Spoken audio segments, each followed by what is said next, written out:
আর সবাই একটা কি থটস নিয়ে চলেন, খালি চাকরি আর চাকরি, চাকরি আর চাকরি। রিজিকের একটা বড় অংশ আল্লাহ পাক রেখেছেন ব্যবসার মধ্যে। রিজিকের একটা বিশাল অংশ আল্লাহ রেখেছেন কোথায়? ব্যবসায়। উদ্যোক্তা হন, কৃষিভিত্তিক অর্থনীতি থেকে ফোকাস করেন, কৃষিভিত্তিক অর্থনীতি। আপনি প্রতিভা ঘাটান, ইনোভেটিভ কিছু করেন, নতুনত্ব নিয়ে আসেন, আল্লাহর জমিনকে কাজে লাগান। একটা আয়াত বলি, সূরা আরাফের মধ্যে আল্লাহ বলেছেন, আল্লাহ পাক বলছেন, যদি এই জনপদের অধিবাসীরা আল্লাহর প্রতি ইমানদার হতো, আল্লাহ পাক আসমান এবং জমিনের বরকতের সব দরজা খুলে দিতেন। এই জমিনে বরকত আছে, জমিন নিয়ে কাজ করেন, কৃষিভিত্তিক কাজ করেন, ব্যবসা করেন। শুধু একটা জিনিস মাথায় ঢুকিয়ে দেওয়া হয়েছে, ডক্টর ইঞ্জিনিয়ার, ডক্টর ইঞ্জিনিয়ার। কেন এগুলো? কেন সবাই সবকিছু হবে না? হালাল রিজিক সার্চ করতে হবে। আল্লাহ পাক সবাইকে তৌফিক এনায়েত করুন বলি আমি। এরপর আমাদের করণীয় হচ্ছে, আমাদের প্রত্যেককেই সৎ কাজে আদেশ করতে হবে, অসৎ কাজে নিষেধ করতে হবে। শুধুমাত্র দায়ী আলেম তারাই এই দাওয়াতি কাজ করবেন এমন নয়, সবাইকে দিনের দাওয়াতি কাজের জিম্মেদারি গ্রহণ করতে হবে।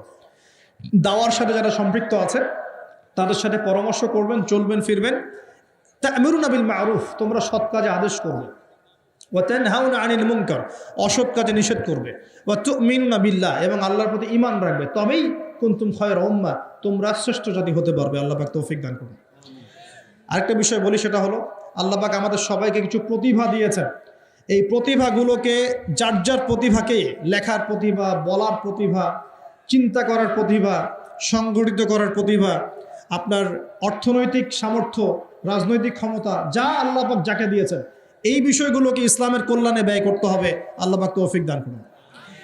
এবং আরও করতে হবে, অমুসলিম ভাই বোন যারা আছে আমাদের দেশে এবং সমাজে, তাদের কারো সাথে কোনো রকম দ্বন্দ্ব সংঘাতে যাবেন না, বরং তাদেরকে ইসলামের সৌন্দর্য তুলে ধরবেন তাদের সামনে, এবং তাদেরকে ইসলামের দাওয়াত দিবেন। দাওয়াত দিয়ে তাদেরকে ইসলামের দিকে দীক্ষিত করার চেষ্টা করবেন। যদি এই যে আমরা তো আপোষে মারামারি কাটাকাটিতে লিপ্ত আছি, আপনারা তো খবরই রাখেন না যে বাংলাদেশে কত মানুষ বিধর্মী হয়ে যাচ্ছে, জানেন? এই যে উত্তরাঞ্চল সহ পার্বত্য এলাকা, বর্ডার এলাকা সব ঘুরে দেখেন যে কত মানুষ দিন দিন বিধর্মী হয়ে যাচ্ছে। দেখেন, ওই দিন টনক নড়বে যেদিন দেখবেন 50%ই হয়ে গেছে বিধর্মী, ওই দিন টনক নড়বে। আল্লাহ না করুক। অতএব আমাদেরকে বসে থাকলে চলবে না, আমাদেরকে দাওয়াতি কাজ করতে হবে। দিন ইসলামের দাওয়াত, কোরআনের দাওয়াত সবার সামনে উপস্থাপন করতে হবে। আল্লাহ পাক আমাদের সবাইকে দায়ী হওয়ার তৌফিক দান করুন। কমপক্ষে পার্ট টাইম, দিনে 1 ঘন্টা, দিনে আধা ঘন্টা হলে দাওয়াতি কাজ করতে হবে। আর দাওয়াতি কাজ করার আগে কি লাগবে? জ্ঞান লাগবে। সেই জ্ঞানটা অর্জন করতে হবে। জ্ঞান অর্জন করার পদ্ধতিগুলো বললাম, এভাবে অর্জন করতে হবে। এবং জ্ঞানী মানুষদের সাথে থাকতে হবে। আল্লাহওয়ালা জ্ঞানী মানুষ এবং যারা আল্লাহর মারেফতওয়ালা মানুষ, আল্লাহর নূরওয়ালা মানুষ, এই মানুষগুলোর সাথে থাকতে হবে। যারা গোলালু মার্কা মানুষ, এখানে থেকে কিছু শিখতে পারবেন না। সব তরকারিতে চলে, এইসব তরকারিতে লাভ নেই। যারা হককে হক বলতে পারে, বাতিলকে বাতিল বলতে পারে, আল্লাহ পাকের জমিনে তারা সম্মানিত ইনশাআল্লাহ। জমিনের উপর বেঁচে থাকলেও সম্মানিত, মাটির নিচে চলে গেলেও সম্মানিত ইনশাআল্লাহ। আল্লাহ রাব্বুল আলামিন এমন মানুষের সংখ্যা বাড়িয়ে দিন এবং তাদের সাথে আমাদেরকে থাকার তৌফিক এনায়েত করুন। আরেকটা বিষয় বলবো, সেটা হলো পলিটিক্যাল ইস্যুস। যে একটা জাতির মধ্যে আপোষে মারামারি কাটাকাটিতে যাবেন না, এটা খুব খারাপ। কেন খারাপ? কারণ আমরা হয়তো মনে করি যেগুলো পলিটিক্যাল ইস্যুস, আসলে কি হয়, উম্মার ঐক্য নষ্ট হয়, ভাই ভাই মারামারি করে, নিজের ভাইয়ের হাতে ভাইয়ের রক্ত ঝরে, এতে করে উম্মার ঐক্যটা বিনষ্ট হয়ে যায়। এবং ইসলামের বহিঃশত্রু যারা আছে, এরা এই ইস্যুগুলোকে কাজে লাগায় আমাদের ভিতর ঢুকে পড়বে। খুব চোখ কান খোলা রেখে ঠান্ডা মাথায় সবর করেন, ধৈর্য ধরেন, জ্ঞান অর্জন করেন, নিজের কবরের ফিকির করেন, আধ্যাত্মিকতা অর্জন করেন, সুন্নতের উপর আমল করেন, কোরআন পড়েন, দাওয়াতি কাজ করেন, পরিবার করেন, আস্তে আস্তে ইসলাম এগিয়ে যাবে ইনশাআল্লাহ। আল্লাহ রাব্বুল আলামিন আমাদের সবাইকে কথাগুলো বোঝার তৌফিক দান করুন এবং আমল করার তৌফিক এনায়েত করুন, সকলে বলি আমিন।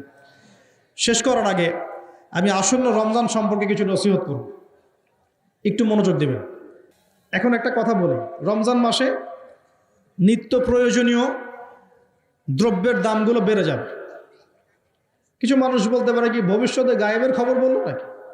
যারা ওয়ার্ল্ড অ্যাফেয়ার্স বোঝে, ইকোনমিক্স বোঝে, সমকালীন প্রেক্ষাপট সম্পর্কে সচেতন, হ্যাঁ, এবং বিশ্বের ফাইন্যান্স নিয়ে পড়াশোনা করেছে, তারা বলবে ভাই যে কথাটা বলেছে 110% সঠিক।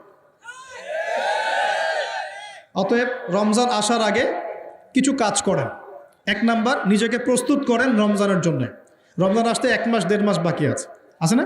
আগে মনটাকে প্রস্তুত করেন, রমজান আল্লাহ আমাদেরকে রমজানে পৌঁছে দাও এবং বেশি বেশি রমজানে ইবাদত করার তৌফিক দাও। তো রমজানে বেশি ইবাদত করতে হলে দুনিয়াবি কাজ কম করতে হবে। দুনিয়াবি কাজ বেশি করলে তো ইবাদতে মন দিতে পারবেন না। দুনিয়াবি কাজের মূল জিনিসটা কি? রিজিকের টেনশন, তাই না? রিজিকের টেনশন, খাওয়ার টেনশন, পড়ার টেনশন, শপিং টপিং হাবি জাবি। রমজানে এইসব খুচরা টেনশন মানুষ মুক্ত। অথচ রমজান মাসে সে ব্যক্তি ধ্বংস হোক যে রমজান মাস পেয়েছে ইবাদত করে গোনাহ মাফ করাতে পারে না। নবীজি বলেছেন না? তো এই জন্য রমজান কেন্দ্রিক প্ল্যান থাকতে হবে যে রমজানে আমি এবার 1 খতম কোরআন দিব, একবার আমি পুরোটা পড়ে শেষ করব, নবীজির হাদিস চর্চা করব, আমি মানুষকে ইফতার করাবো, আমি 30 দিন জামাতে তারাবি পড়বো, 5 ওয়াক্ত নামাজ পড়বো, ঠিকঠাক মতো রোজা রাখবো, সাদাকাতুল ফিতর দিব, আমি ওশর দিব, যাকাত দিব, রমজানে আমল করে একদম আমলের বন্যা বইয়ে দিব। এটা প্ল্যান থাকতে হবে না? প্ল্যান থাকতে হবে। তো প্ল্যানের মধ্যে সবচেয়ে বড় বাধা কি? সবচেয়ে বড় বাধা হচ্ছে দুনিয়াবি কাজে ব্যস্ততা। দুনিয়াবি কাজের মধ্যে সবচেয়ে বড় কাজটা কি? রিজিকের টেনশন। তো প্রিয় ভাই, যাদের সামর্থ্য আছে চেষ্টা করবেন রমজান আসার আগেই নিত্য প্রয়োজনীয় দ্রব্য যেগুলো লাগে এগুলো বাসায় মোটামুটি কিনে রাখার জন্য, এবং প্রয়োজন হলে পারলে সামর্থ্য থাকলে পরিবারের জন্য হাদিয়া তোফা যেটা ঈদের জন্য কেনেন সেটা আগেই কিনে রেখে দেবেন। কারণ রমজান মাসে নিত্য প্রয়োজনীয় দ্রব্যের দাম বেড়ে যাবে। 100% গ্যারান্টি দিয়ে বলছেন, 100% গ্যারান্টি। এবং সবার সব কিছু কেনার সামর্থ্য নাও থাকতে পারে। এখানে এখন কি করব তাহলে? এখানে অর্থনীতি একটু বুঝবেন, আমার দিকে খেয়াল করেন। আপনারা কি জানেন সমাজে কত % মানুষ না খেয়ে থাকে বা স্বাভাবিক খাবার পায় না? কত % মানুষ? প্রতি 5 জনে 1 জন। প্রতি 5 জনে 1 জন, 20%। আচ্ছা, রমজান মাসে আমরা কি করি? আমরা 4 জন মিলে ওই 5ম ব্যক্তির দায়িত্ব নিয়ে নেই। এই কাজটা করি না? রমজান মাসে আমরা 4 জন মিলে আরেক ভাইয়ের দায়িত্ব নিয়ে নেই, তাকে ইফতার করাই, তাকে সেহরি দেই, সেহরির খাবার দিই, বাসের বাজার করে দেই না? দেই। তাহলে যদি 4 জন মানুষ খাবার খায়, অর্থাৎ 80% মানুষ খাবার খায়, ওই খাবার যদি 100% মানুষকে খাওয়াতে হয় তাহলে ওই খাবারের সংকট হবে না? সংকট হবে কি না? তখন ওই খাবারের যে দাম, সে দামটা কি বাড়বে না কমবে? বাড়বে। সমাধান হচ্ছে বাহির থেকে খাবার আমদানি করা। যে আমদানি করার জন্য যে রিজার্ভ দরকার হয় সেগুলো আমাদের কাছে এখন পর্যাপ্ত নয়। কি করতে হয় তাহলে? যে মাল নিয়ে জাহাজ ঘোরাফেরা করছে বন্দরে, বিভিন্ন কোম্পানি মাল নামাতে পারছে না, কারণ তাদের কাছে সেই পরিমাণ সম্পদ নেই, এবং কোনো কোনো ক্ষেত্রে এলসিও নাই। এটা তো অনেক ব্যবসায়ী জানেন। এখন আপনি কি নিজের পকেট থেকে টাকা দিয়ে সেই মাল খালাস করবেন? উত্তর না। তাহলে কি করবেন? ওই পণ্যের উপর দাম বাড়িয়ে জনগণকে খাওয়াবেন, জনগণের টাকা থেকে সেই মালটা শোধ করা হবে, রেটটা শোধ করা হবে, সর্বাধিক থেকে দাম বেড়ে যাবে। আর যদি আমরা এই সংকটটা কাটানোর জন্য বাইরের কোনো কান্ট্রি থেকে লোন নেই তাহলে কি হবে? যেমন ফর এক্সাম্পল IMF বা এই টাইপের কিছু, তখন ওরা চড়া সুদ দিবে। কি দিবে? চড়া সুদ। সুদ ছাড়া কি ঋণ দিবে? সুদ ছাড়া ঋণ দিবে না। তো ওই সুদটা শোধ করতে হবে না? ওই সুদটা শোধ করতে গেলেও এখান থেকেই টাকা পয়সা যায়। তো সব মিলিয়ে এই অবস্থায় রমজান মাসে প্রকট হয়। সো যাদের সামর্থ্য আছে তারা নিজেদের জন্য এবং অন্যের জন্য কিছু খাবার কিনে দেওয়ার চেষ্টা করে। পারা যাবে ইনশাল্লাহ। এবং রমজান মাসে আমরা নিজেরা শুধু খাবো না, আমাদের প্রতিবেশী খাচ্ছে কিনা দেখবো। রমজান মাসে আমরা কোনো প্রকার খাবারের অপচয় করব না। যদি আমার 5টা খেজুর দিয়ে হয়ে যায়, আমি 10টা খেজুর কিনতে যাব না, বরং ওই 5টা খেজুর আমি পাশের বাড়িতে পাঠিয়ে দেবো, আমার দুস্থ ভাইয়ের কাছে পাঠাবো, আমার গরিব ভাইয়ের কাছে পাঠাবো ইনশাল্লাহ। আমরা রমজান মাসে নিজের অল্পে তুষ্ট থেকে অন্য ভাইদেরকে খাওয়ানোর চেষ্টা করবো ইনশাল্লাহ। পারা যাবে ইনশাল্লাহ। সমাধান রমজান মাসের দ্বিতীয় সমাধান, আমাদের জাকাত আছে, অনেক জাকাত। এই জাকাতের টাকাগুলো যদি আমরা একত্রিত করতে পারি তাহলে একটা বড় অংশের মানুষের সমস্ত অর্থনৈতিক সমস্যার সমাধান হয়ে যাবে ইনশাল্লাহ।